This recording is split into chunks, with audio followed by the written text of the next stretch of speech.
Glória a Deus. A paz do Senhor, irmãos. A paz do Senhor aos pentecostais. Oh, irmão, glória a Deus. Amém. Eu tenho certeza que nesse dia, repleto de minutos, de segundo e de horas, onde a mão do Senhor Deus esteve estendida sobre nossas vidas, sobre a nossa família, Ele também nos dá a oportunidade de estar na casa dEle. Então, faça nessa noite o melhor para Deus, irmão. Abra o seu coração, que eu tenho certeza que Deus, Ele quer derramar do teu espírito sobre o sedento nessa noite. Amém ou não amém, irmãos? Por favor, abra sua Bíblia. Livro de Éfesos.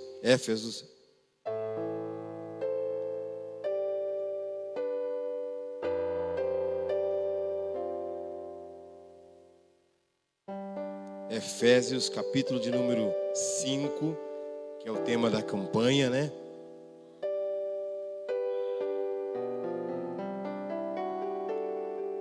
Efésios, capítulo de número 5.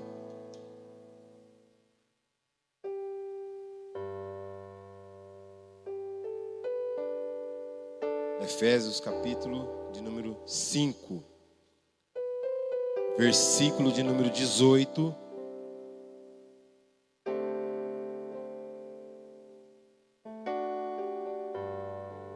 Amém, irmãos? Efésios, capítulo de número 5, versículo de número 18, que é o tema da campanha, irmãos.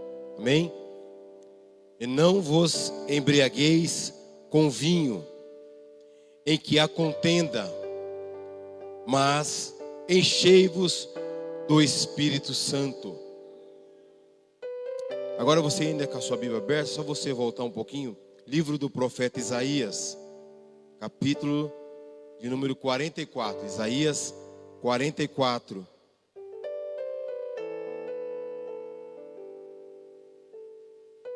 Isaías, capítulo de número 44. Pastor Osnir, obrigado, viu, você?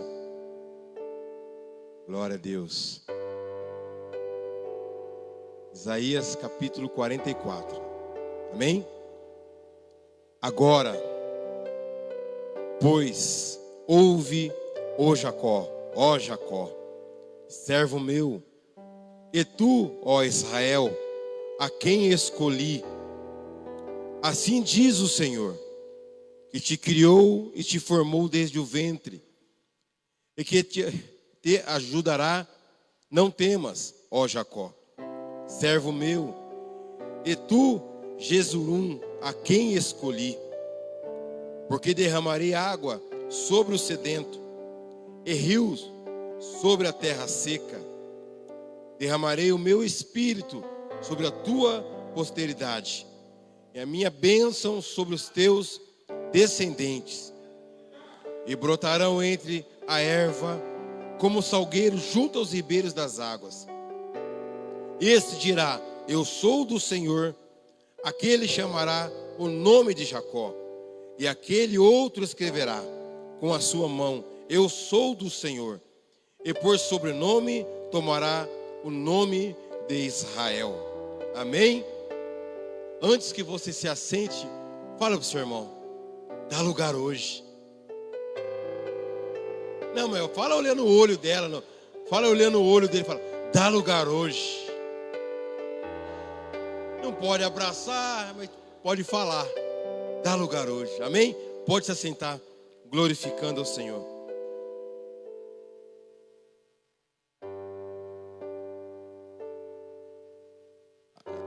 Meus irmãos, esse texto aqui, ele trata-se de uma profecia do Senhor Deus para a nação de Israel, para a nação de Judá, através do profeta Isaías. Isaías, que sendo um jovem, que estava no palácio, envolvido a tristeza da morte do rei Uzias, o grande rei Uzias, que trouxe, irmãos, para a nação de Judá a prosperidade, que trouxe para a nação de Judá a paz, a segurança. Mas agora, irmãos, o grande rei Uzias havia morrido. E com a morte do rei Uzias, vai gerar um declínio político e também um declínio espiritual. Porque muitos perderam com a morte do rei Uzias. Os grandes empresários que tinham acordo com o rei Uzias perderam. Os grandes políticos daquela época que faziam seus acordos com o rei Uzias perderam. O comerciante perdeu também. A população também perdeu com a falta de segurança. O medo vai tomar conta da nação de Judá. Por isso que vai gerar entre eles o declínio político e espiritual. O povo agora, com a morte do grande rei Uzias, eles vão se afastar de Deus. Agora vai gerar o juízo de Deus, a disciplina de Deus para a nação de Judá, onde muitos são levados cativos para a Babilônia. Muitos são levados cativos para a Babilônia. Era um cenário caótico, de declínio político e espiritual. O povo não buscava mais a Deus. Muitos levaram cativos para a Babilônia. Deus, no meio desse cenário de declínio político e espiritual, Deus, Ele vai olhar para dentro do templo. No meio de um cenário caótico, Deus vai olhar para dentro da igreja e vai revelar a sua glória. Deus, irmãos, no meio de um cenário caótico, pastor Adriano, igreja, de declínio político e espiritual, Deus olha para dentro do templo e vai levantar profeta. No meio de um cenário caótico, Deus resolve olhar para dentro da igreja do templo e levantar profeta, irmãos. É por isso, igreja, que você vai ver Isaías lá, Isaías capítulo 6, Isaías dizendo: no ano em que morreu o grande rei Uzias, eu vi ao Senhor assentado no alto e sublime trono, onde o seu séquito enchia o templo. Isaías, em um ano de morte, de cenário caótico, de declínio político e espiritual, Isaías estava onde? Dentro do templo. No ano de angústia, de perca do grande rei Uzias, Isaías estava dentro da igreja. No ano que morreu o grande rei Uzias, Isaías, ele disse assim: vou para dentro do templo. E Deus, naquele momento de perca, de angústia, de declínio físico, político e espiritual, Deus olha por dentro do templo, procurando um coração desejoso para se revelar. E encontra quem? Isaías. Deus vai mostrar a sua glória a Isaías. Deus vai mostrar a sua glória a Isaías. Isaías percebe que é pecador.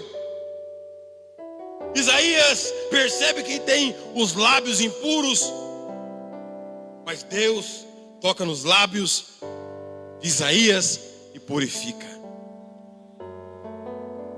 Deus então levanta Isaías como profeta. É por isso que você vai ver no capítulo 6 de Isaías, Isaías batendo no peito e dizendo: envia-me a mim, Senhor. Isaías aparece no cenário igreja como profeta para pôr o dedo na ferida da nação de Judá, para a nação, o povo de Israel. É Isaías que aparece no cenário com 3 mensagens poderosas. A primeira mensagem, uma mensagem de disciplina para a nação de Judá.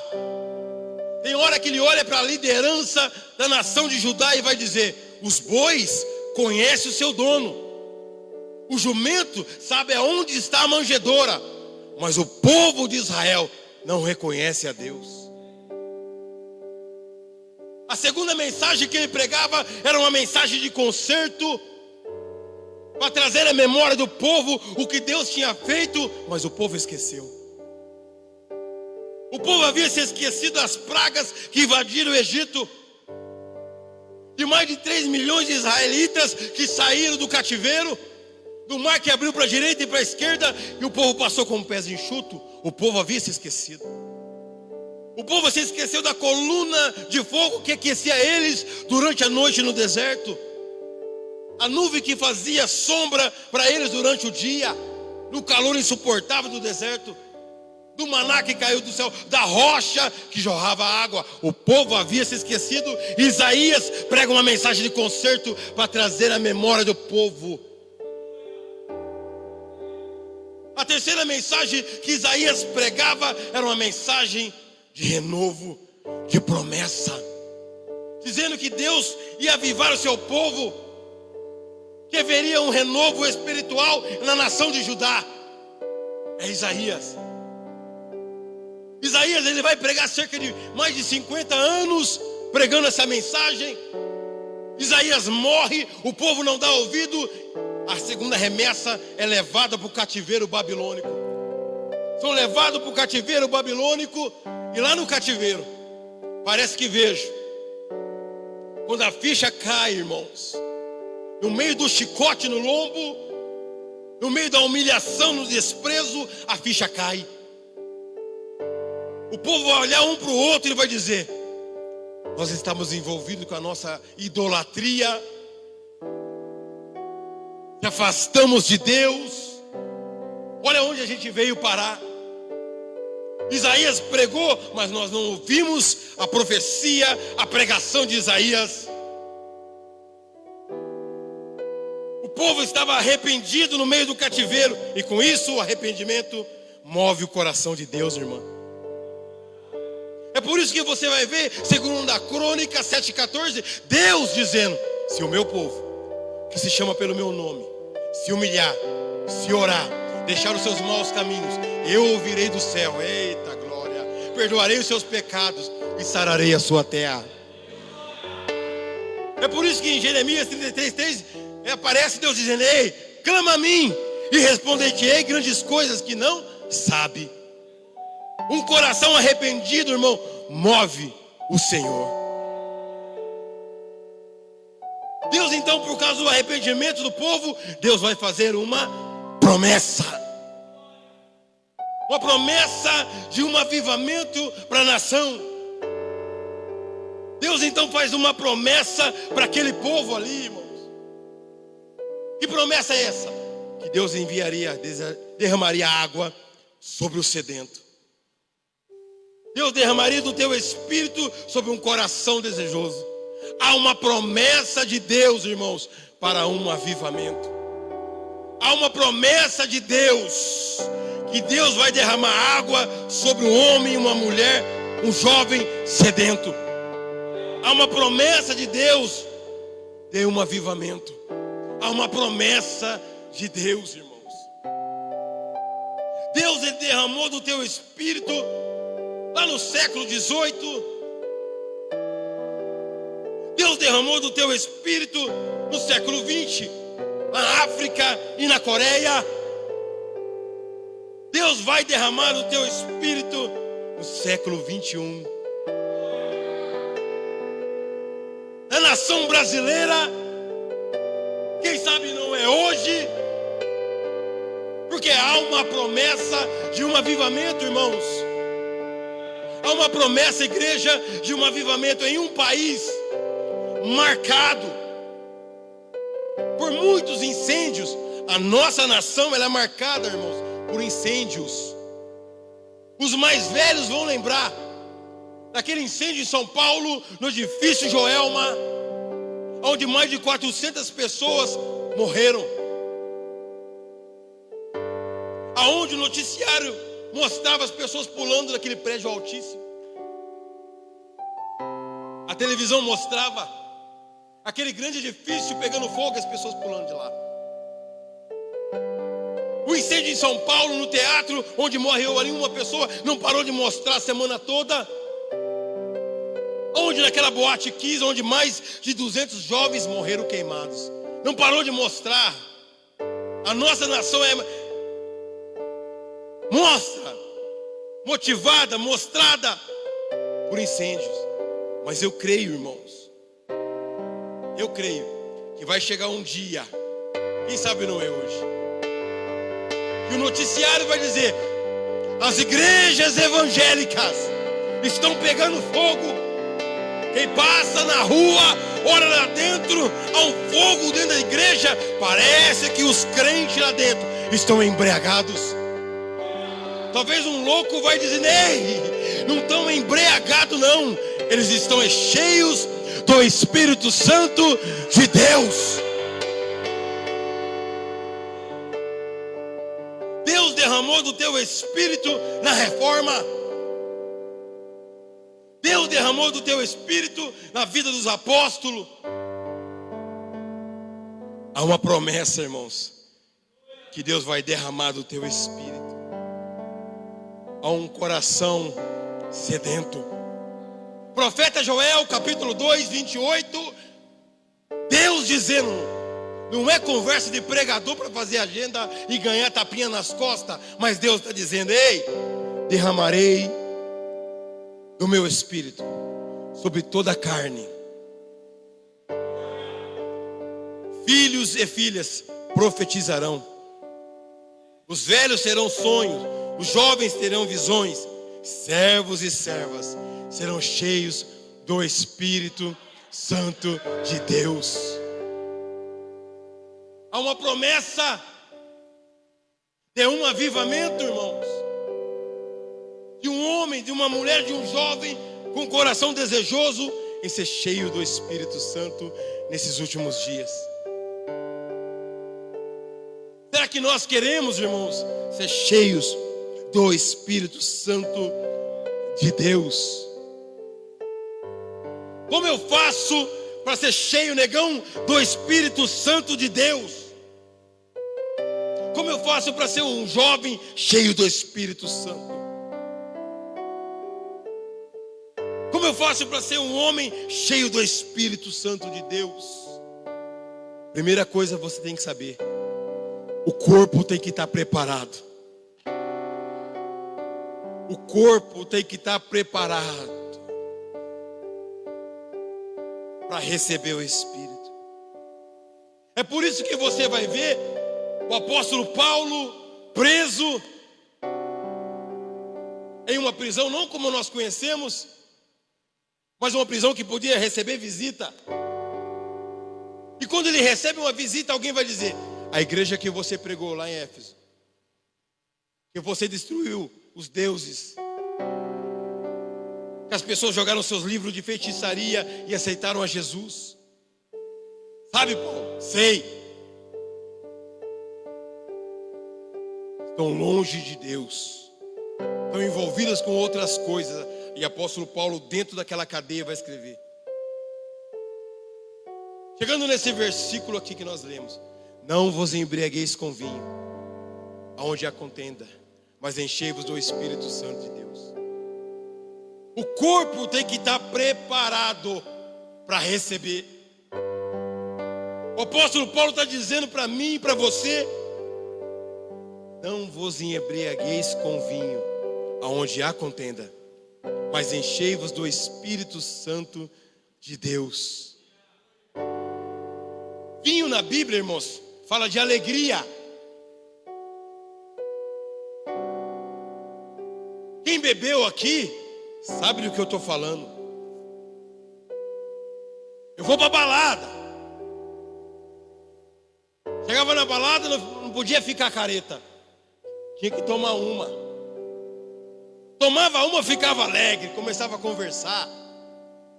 Tinha uns que até beijava, abraçava. Já viu já?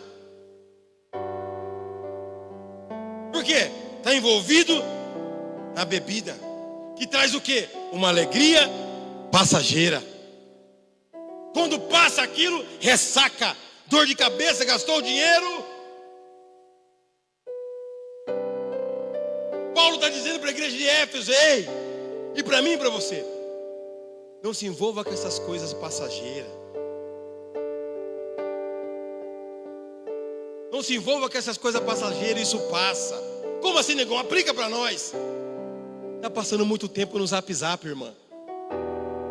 Isso é passageiro, isso passa. Está passando muito tempo no Facebook, esqueceu de orar. Ô, irmão, isso passa. Está passando muito tempo no Netflix. Ei, profeta, isso passa. É passageiro. Está passando mais tempo lavando a moto do que uma vida de consagração, de leitura bíblica. Ei, irmão, isso passa. Está passando mais tempo lavando o carro e fazendo hora extra. Aí o apóstolo Paulo está dizendo para mim e para você: isso passa. Isso passa. Isso é coisa passageira. Nós vivemos em um tempo em que a igreja, irmãos, está embriagada de vinho. Nós vivemos um tempo que as pessoas estão preocupadas com um templo luxuoso, cadeiras bonitas, microfones de ouro, terno slim, sobrancelha fina, sapato que brilha. Ei, profeta, isso passa. Carro bonito no estacionamento, piso de porcelanato, relógio de ouro. Ei, irmão, isso passa. O apóstolo Paulo está dizendo: ei, enchei-vos do Espírito Santo de Deus. Seja um homem cheio do Espírito Santo de Deus. Seja uma mulher cheia do Espírito Santo de Deus. Um jovem cheio do Espírito Santo de Deus. Porque, irmão, há uma promessa que Deus vai derramar do teu Espírito sobre o sedento. A nação de Israel estava passando por um deserto, irmãos. A nação de Israel estava passando por um deserto. É por isso que você vai ver na leitura Deus dizendo: eu vou derramar água sobre os sedentos. Deserto número 1, a frieza. A frieza fez com que o povo voltasse à idolatria, a adorar outros deuses. A frieza faz isso.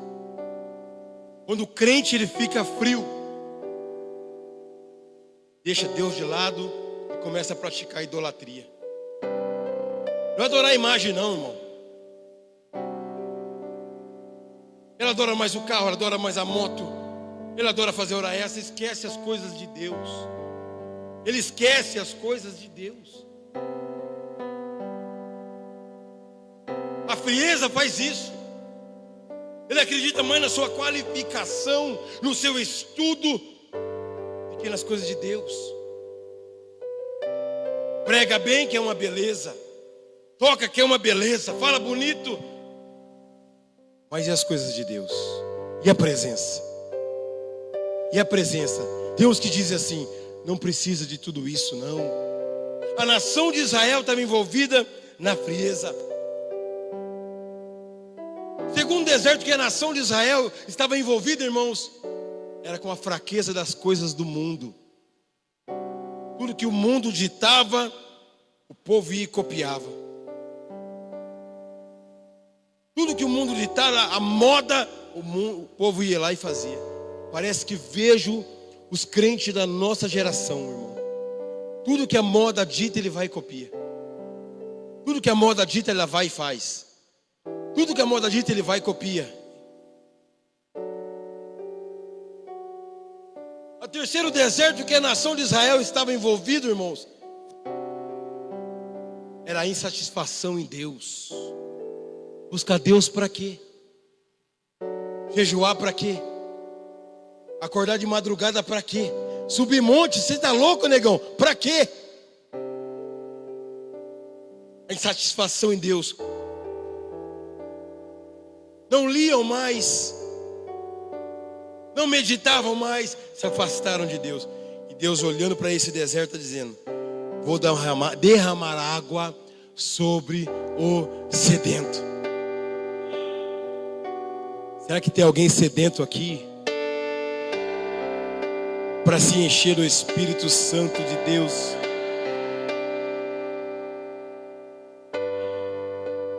que vai mudar o cenário daqui para frente, irmão, depois de tudo que nós passamos e estamos vendo, é uma igreja cheia do Espírito Santo de Deus. É um crente cheio do Espírito Santo de Deus. É um jovem cheio do Espírito Santo de Deus. Quando eu coloco a mão na cabeça do meu filho, eu não falo para ele ser igual ao Neymar, ser um grande empresário. Quando eu coloco a mão na cabeça do meu filho, eu falo: pai, batiza esse neguinho, enche ele do teu Espírito.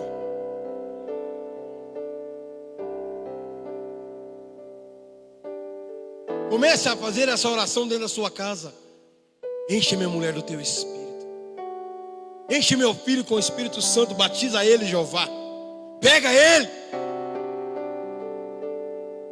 Para nós sermos cheios do Espírito Santo, como eu disse, o corpo tem que estar preparado. Deus, ele vai olhar para dentro da casa. Que casa é essa? Há 3 vertentes para a casa. A casa pessoa, a casa onde você mora e a casa igreja. Deus, ele vai olhar para a casa Ezequias, pessoa, para dentro dele, entendeu? Para dentro da casa Ezequias. Deus vai falar para Isaías: vai lá, entrega o manto para Ezequias, profeta Isaías, vai. O tapete vermelho está estendido.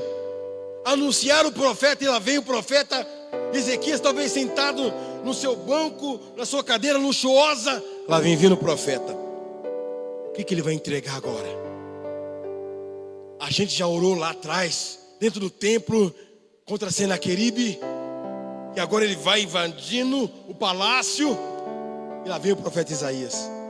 Quando chega perto do rei Ezequias, Isaías olha no olho do rei Ezequias e diz: rei Ezequias, assim diz o Senhor, conserta a sua casa, porque a sua morte é certa. Deus, ele estava olhando para a casa Ezequias, pessoa, dentro da casa. Estava vendo que aquela casa Ezequias estava uma bagunça, irmãos.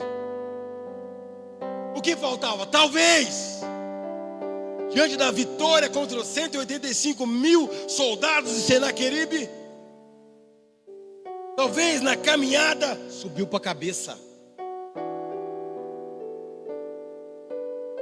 Aí Deus manda um recadinho para ele: conserta a sua casa, porque sua morte é certa. E aí, o rei Ezequias recebe aquela mensagem, pastor.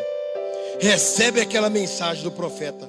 O profeta entregou o rolo, virou as costas e foi embora. E o rei Ezequias enfiou a cara na parede, foi orar e chorar.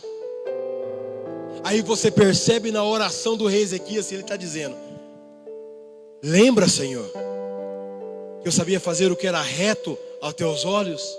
Ele estava trazendo na memória aquilo que ele era, mas que no exato momento não era mais. Lembra, Senhor, que eu evangelizava. Lembra, Senhor, que eu subia a monte.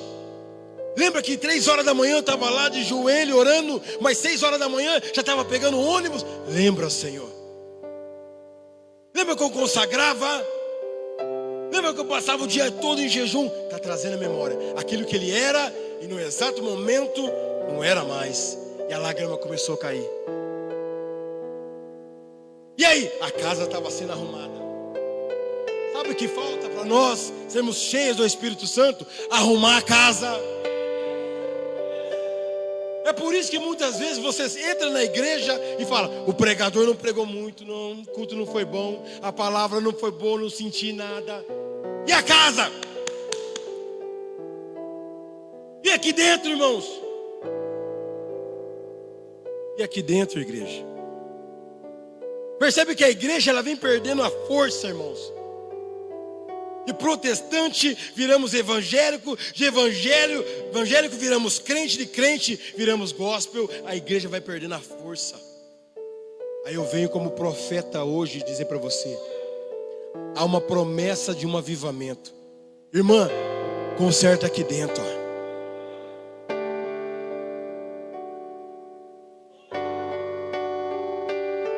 Chora pelo carro que perdeu, chora pelo namorado que largou, chora porque o Facebook não funciona, pelo WhatsApp que não está legal, mas não chora na presença de Deus. Eu pergunto para você, quanto tempo faz que você não chora na presença dEle? Se derramar na presença dEle. Quando a igreja se derramar, irmãos, quando os crentes começarem a se derramar, como Ezequias fez, com a cara na parede, no meio das lágrimas e orando. Olha, Isaías estava lá no pátio, Deus bradou dizendo: ei, Isaías, volta lá, Isaías, é para matar Jeová, acabar de matar ele? Não, volta lá. Diz para ele, ó, que eu ouvi as suas orações, ó, e vi as suas lágrimas. Volta lá. Diz para ele que eu estou acrescentando mais 15 anos de vida. Aonde tem lágrima, tem arrependimento, tem vida. Chora mais um pouquinho, profeta. Lá no mundo, homem que é homem não chora, mas dentro da igreja chora, rola no chão, faz biquinho. Chora hoje.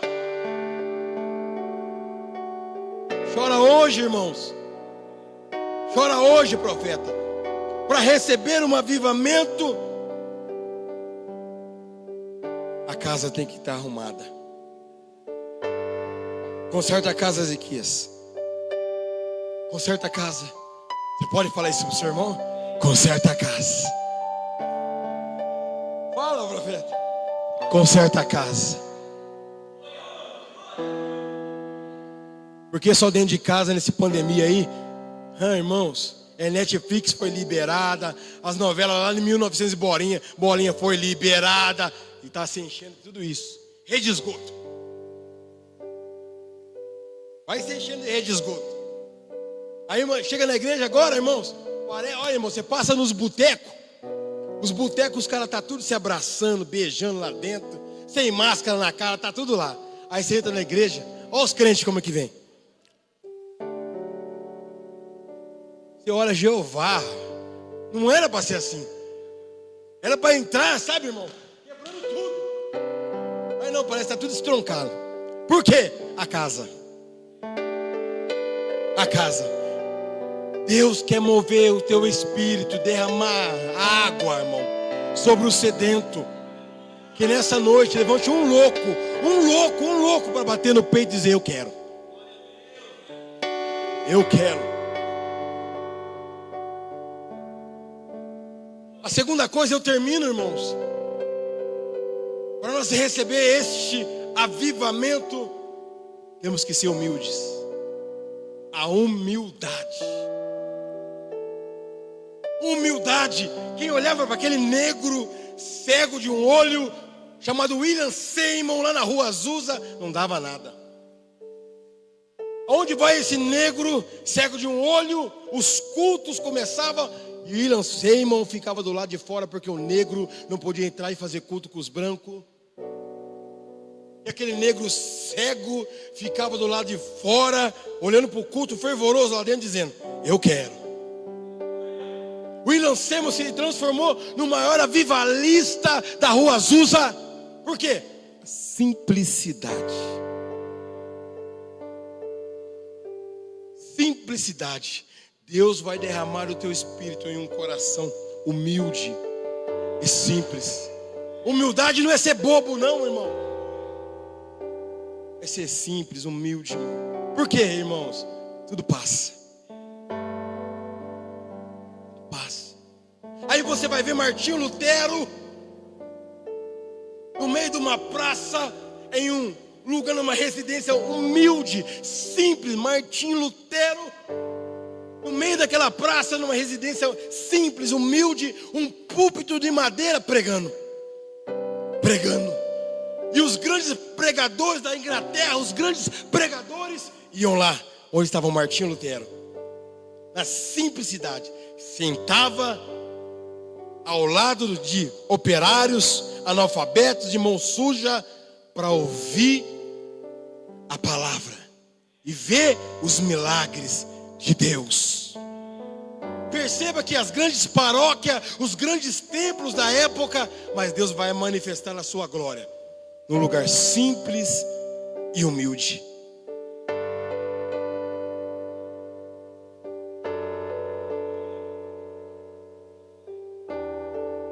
Tem o melhor carro, tem a melhor roupa, tem a melhor igreja, oh glória. Mas quando estiver na presença de Deus, irmão,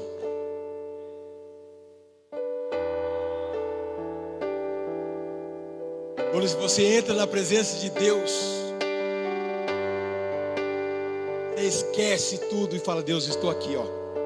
Estou aqui, ó. Estou aqui, ó. Estou aqui, ó. Humilde, falho, errei, mas estou aqui para ser avivado. Me aviva hoje. Me aviva hoje. Não vos embriagueis com vinho aonde há contenda, mas enchei-vos do Espírito Santo de Deus. Será que hoje, sexta-feira, nessa oportunidade, irmãos, você possa dizer para Ele: ó Senhor, eu acredito na palavra desse negão aí, me enche do teu Espírito, me enche do teu Espírito. Alguém vai olhar para você na tua faculdade, no teu trabalho e vai dizer: quem te viu, quem te vê, hein? Que isso? Estou cheio do Espírito Santo de Deus. Na sua apresentação na faculdade, na sua oportunidade, lá vai você. A paz do Senhor. Já pensou nisso? Deus está precisando de um louco, pastor, nesses últimos dias. De um jovem louco, de uma mulher louca. O mundo lá fora está querendo de mim e de você, irmãos. Nós fomos chamados para influenciar, não ser influenciados. É se encher aqui e levar esse poder para aqueles que estão lá fora, cegos, fracos, caídos, debilitados. Os jovens lá fora estão se matando. Os jovens lá fora, irmãos, estão passando por um momento de jogar corda, se matar e pular de ponte. Está precisando do quê? De alguém cheio do Espírito Santo de Deus. De uma mulher cheia do Espírito. Talvez eu estou pregando para uma pessoa só aqui, que veio nessa noite dizendo: e aí, é só mais um culto? Estou para dizer para você que não é só mais um culto. Assim diz o Senhor: se encha do Espírito Santo de Deus. Se coloca de pé, irmãos, em nome de Jesus. É a oportunidade, irmãos. É a oportunidade que Deus nos deu. Há uma promessa que Deus vai derramar da água do teu Espírito sobre um sedento. Quem sabe não é hoje que você fala em línguas estranhas? Quem sabe não é hoje que a lágrima rola no rosto? Sabe não é hoje, varão? Você vai fazer como Ezequias: oração e lágrimas. E dizer: Senhor, eu estou aqui, ó. Me enche hoje. Me enche hoje. Fecha os teus olhos, por gentileza, irmãos.